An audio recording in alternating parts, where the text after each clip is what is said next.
Bíblia em Foco, com o evangelista José Luiz. A paz do Senhor para os irmãos.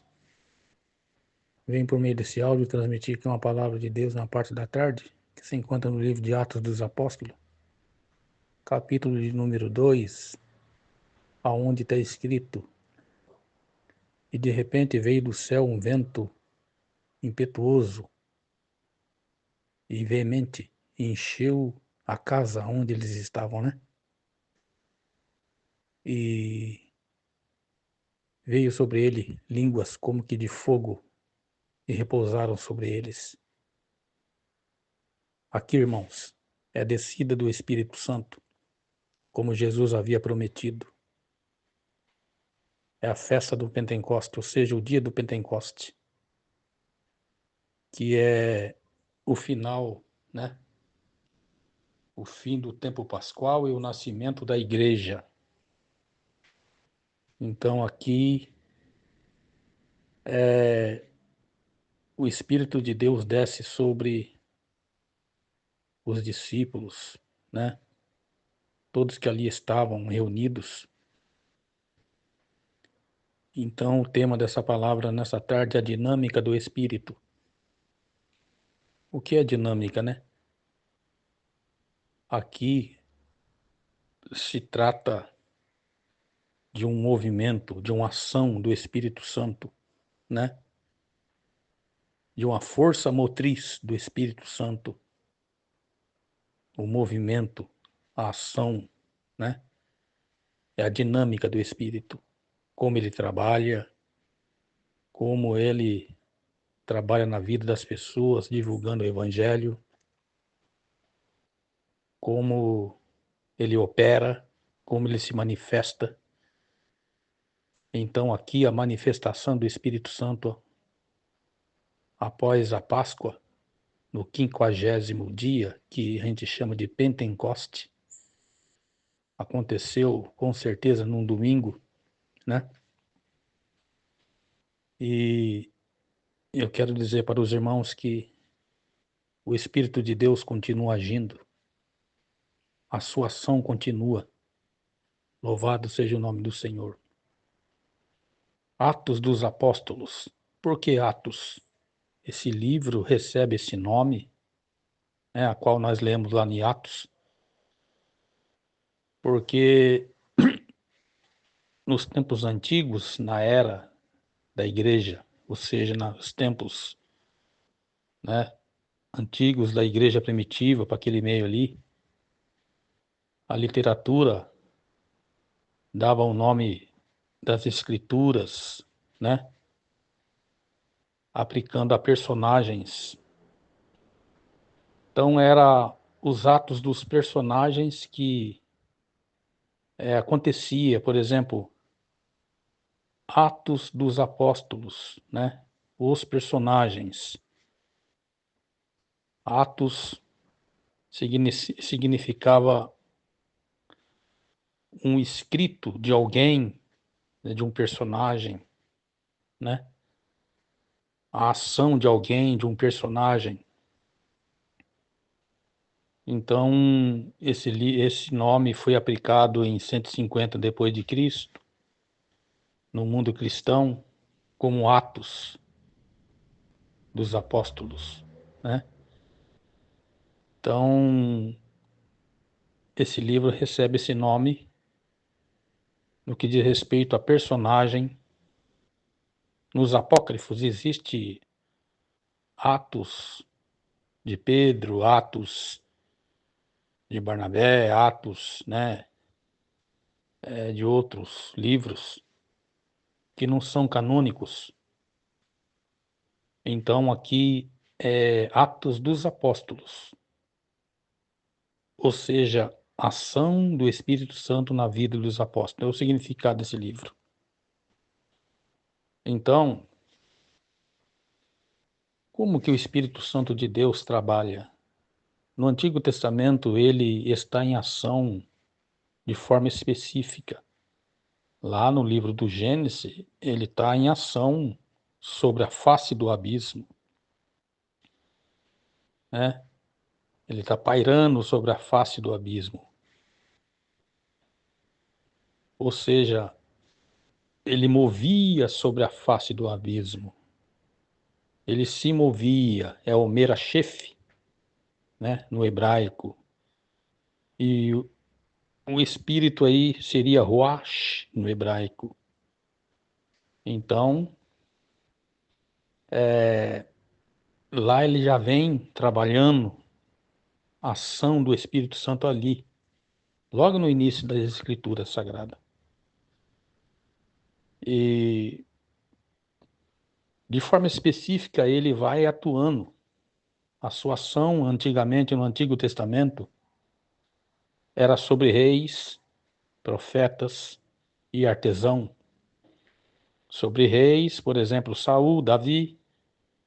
Sobre profetas, né?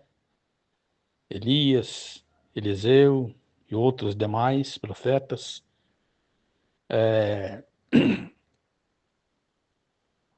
Sobre artesão, Bezalel, construção do templo, né? Então, o Espírito Santo no Antigo Testamento, ele vem agindo de forma específica. Não era de forma temporária, era de forma temporária, não permanente.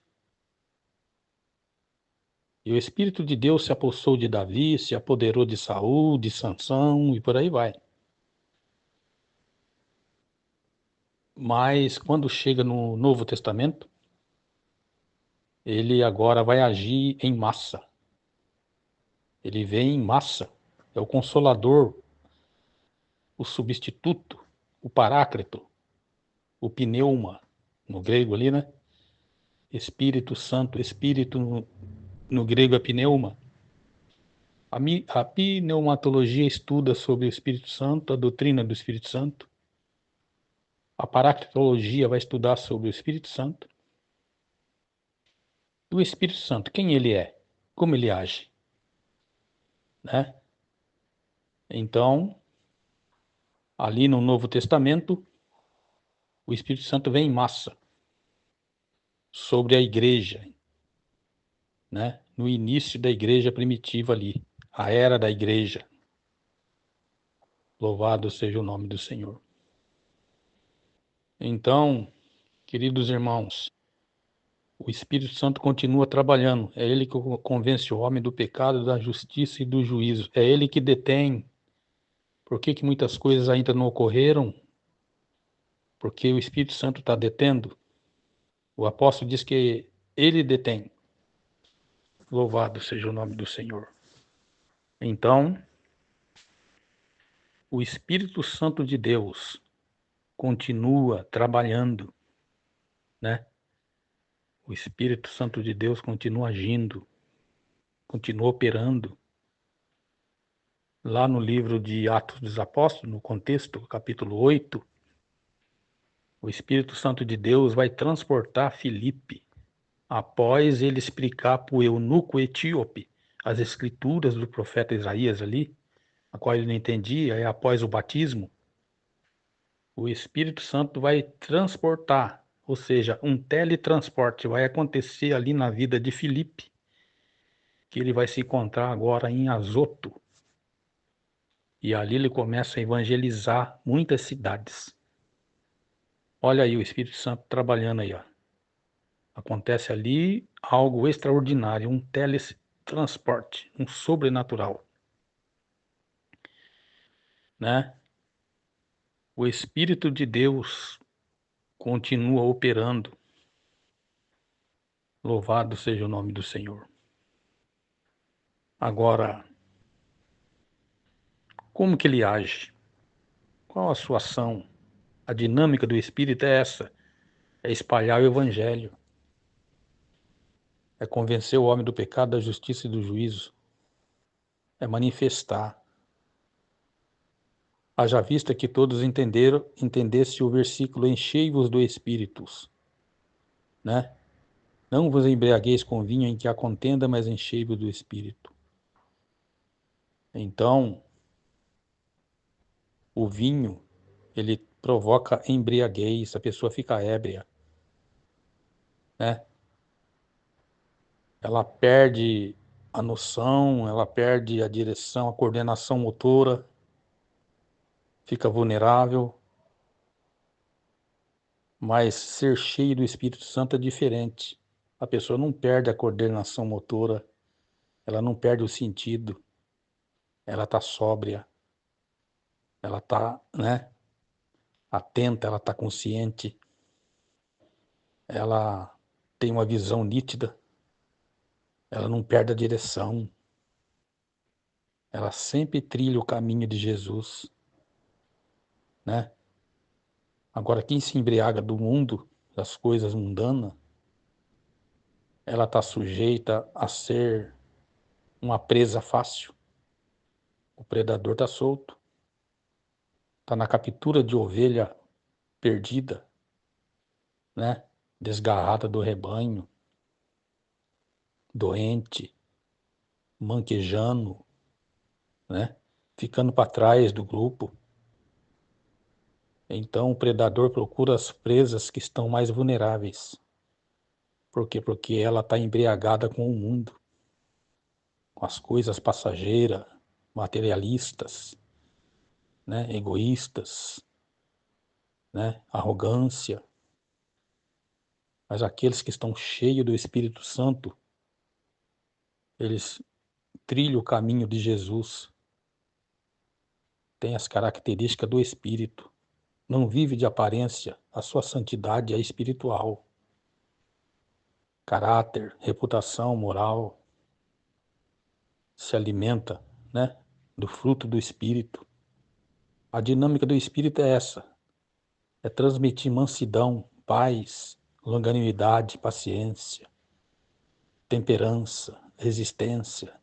Essa é a dinâmica do Espírito. A dinâmica do Espírito é provocar isso, irmãos, na igreja. O trabalho do Espírito Santo é modelar a igreja, é preparar a igreja, é construir, né, uma pessoa que outrora era assim, e ele transforma, ele é transformador. A dinâmica do Espírito é transformação, é mudança radical, né? É uma novidade de vida, é uma regeneração, uma conversão, uma mudança de caminho, de visão, de ótica. Essa é a dinâmica do Espírito. É alegria espiritual, não alegria do mundo. Não embriaguez do mundo, mas é ser cheia do Espírito Santo. Essa é a dinâmica do Espírito, né? É trabalhar. Então o Espírito Santo, ele manifesta, continua agindo, a sua ação, né? O seu movimento continua. Assim como ele movia na face do abismo, lá no Antigo Testamento, no livro do Gênesis, ele continua movendo-se dentro da igreja, dando dons, né? Preparando obreiros, transformando as pessoas, regenerando, né? Evoluindo através do Evangelho. Essa é a dinâmica do Espírito. A dinâmica do Espírito é essa, irmãos. É transformar, é regenerar. Louvado seja o nome do Senhor. Então, o Espírito Santo de Deus, ele continua trabalhando. É a dispensação do Espírito. Ele está preparando a igreja, a noiva do Cordeiro, né? Está preparando as pessoas para encontrar com Jesus. Portanto, irmãos, vamos ficar firme, olhando para Jesus, autor e consumador da fé, porque a dinâmica do Espírito é consolar, é ajudar, é auxiliar. A dinâmica do Espírito é mudar o comportamento da pessoa, as atitudes, né? Pessoas que estão congregando dentro das igrejas que muitas das vezes começam a bater de frente com a liderança, começa a bater de frente com os irmãos, começa a criar atrito dentro da igreja, conflito. Essa pessoa, ela está embriagada com o mundo. e não cheia do Espírito Santo. Uma pessoa cheia do Espírito Santo, ela permite a dinâmica do Espírito transformar a vida dela. Ela não é rebelde, ela é compassiva, ela entende, ela procura ser humilde, ela não envenena os outros, ela não joga um contra o outro, ela anda de acordo com o Evangelho e não com o mundo. Ela recebe de Deus os dons. Os frutos do Espírito podem ser vista nela, né? Essa é a verdadeira dinâmica do Espírito. Pessoas que agem fora da direção de Deus, causando problemas, né? Não aceitando as coisas que ocorrem dentro da igreja, invejando os outros, essa não é mudada pelo Espírito Santo. O Espírito Santo procura pessoas humildes, pessoas que compreendem as Escrituras, pessoas que se desenvolvem no Evangelho. O Espírito Santo procura pessoas, né, que estão preparadas para poder então se tornar morada dele. O Espírito Santo não habita em coração ruim, maldoso. O Espírito Santo não habita em coração invejoso. O Espírito Santo não habita em coração irado. O Espírito Santo não habita em coração que vive o tempo todo odiando as pessoas. O Espírito Santo habita em coração limpo. O Espírito Santo habita em coração regenerado, transformado, modificado, limpo, né? O Espírito Santo habita em coração de caráter. Louvado seja o nome do Senhor. Então a dinâmica do Espírito é essa, irmãos. É movimentar, trabalhar, agir. A ação do Espírito Santo é essa. É criar dentro da pessoa, né, um comportamento diferente, uma atitude diferente. Fazer a diferença é deixar o Espírito Santo trabalhar em sua vida. Fazer a diferença é deixar o Espírito Santo modificar a sua vida. Essa é a dinâmica do Espírito. Louvado seja o nome do Senhor. Então, nessa tarde, essa é a palavra. Que você venha abrir o coração e deixar o Espírito Santo morar em sua vida. Esta é a palavra da tarde.